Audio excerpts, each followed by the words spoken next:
বিশ্বের সবচেয়ে বেশি পারমাণবিক অস্ত্র আছে যুক্তরাষ্ট্র, রাশিয়া ও চীনের কাছে। গত বছর তারা একাধিক আন্তঃমহাদেশীয় ব্যালিস্টিক ক্ষেপণাস্ত্র পরীক্ষা চালিয়েছে, যা বিশ্বব্যাপী অন্যদের মধ্যে অস্ত্র প্রতিযোগিতা বাড়িয়ে দিয়েছে।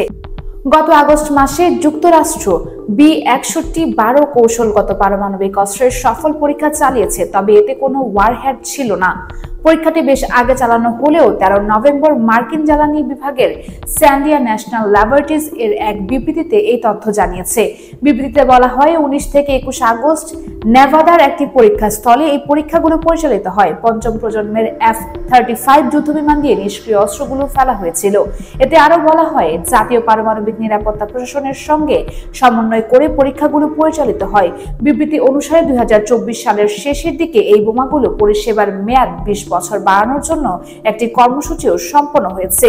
নিউ ইয়র্ক ভিত্তিক সংবাদ মাধ্যম নিউজ উইকের প্রতিবেদনে বলা হয়েছে, গবেষণা প্রতিষ্ঠান Stockholm international piece research institute বলেছে, বর্তমানে 9টি দেশের কাছে পারমাণবিক অস্ত্র রয়েছে।